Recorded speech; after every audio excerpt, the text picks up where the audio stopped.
So here we are at one of the medium-sized mining sites that is an illegal mining site along the Hatanyaku River, or the upper stretches of the Rio Napo, one of the major tributaries of the Amazon, and certainly one of our largest here in Ecuador.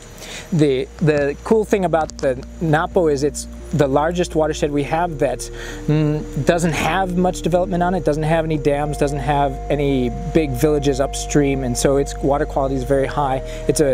It's a relatively pristine resource for here. And so in the past year, what's happened here is we ended up getting some mining going on. And even though that this was legally denounced from at least 3 different groups, it took months to react. In fact, I think they were actually ousted by the local villagers here and not necessarily by the local authorities. If you look back upstream, you'll see kind of the quality of the resource. You'll see some of the primary forest that's in this area, and so it seems to be unusually notable when somebody comes in with this type of operation.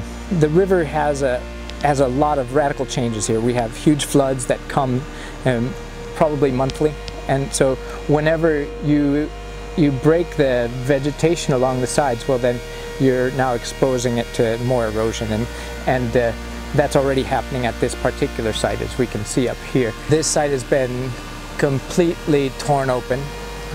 This was forest before, and again, there were no permits whatsoever. They just came in with tractors and took the gold.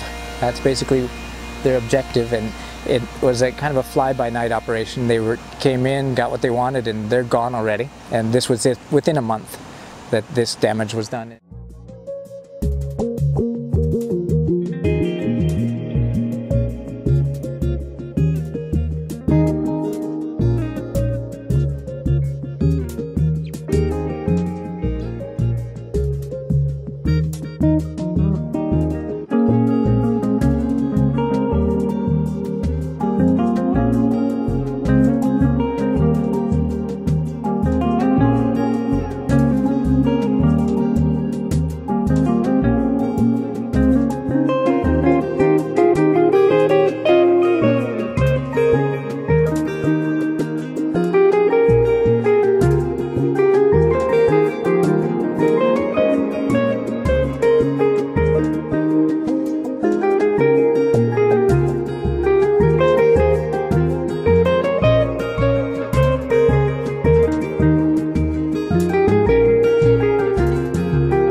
Even here in Tena, we have a lot of folks who are very, very tied to the river. They do their laundry every day in the river. They bathe every day in the river. They are still very dependent upon the river. Unlike even in the highlands where it's much colder and for them the water comes out of a tube. Many people here do not have water even serving to their houses. And mostly in this area, what I see as direct impacts have been due to just gravel mining. And you can actually see the erosion scars that have been caused upstream of where they've been mining and along where they've been mining. The actual bed of the river has dropped like 2 meters since I've been here, as far as how far the river's been scoured at its base in many, many locations. Okay. Well, here we are. We're at the Rio Tena, the Tena River, and we're at one of the canteras, or the mining sites, where they pull out rock and sand. You can see the mounds that have been left here. This beach would have been at this same level, gradually going down to the river, but they removed this entire beach last week, and it's been washed over a little bit since then. We've had some rains. If you look on the far shore beyond there, you can see an erosion scar.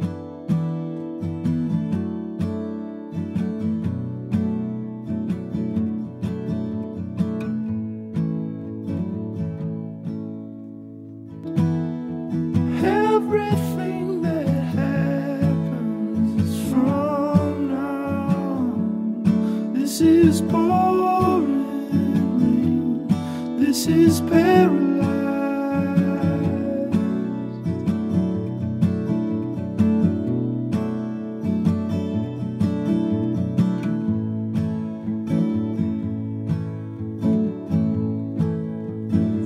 what I've been doing mostly is trying to attend the different forums and conferences that sometimes local officials go to help educate or at least express the point of view that's distinct as a river runner. What we see is that if there's a mine here, here, and here, that it actually affects the erosion here, here, and here, not necessarily directly in the area where they're taking material from, but there's actually an effect that's upriver some. Those changes become more apparent as you actually go through the course of the river and can actually see, well, the river was doing this, and now it's doing this, and so the river's actual path has changed sometimes, and so we have a kind of a privileged point of view. The basic thing is that to create an understanding and awareness of what it is that we're doing, because we've been so disconnected from the impacts that we have that it makes it hard for people to make the right decision. There's not much impulse, and so I just say get out there and enjoy the water and for what it is, and going out into the woods or on under the water has been really one of the greatest rewards in my life, as well as giving me at least a rudimentary understanding of the impact that I and everyone else on the planet has. So.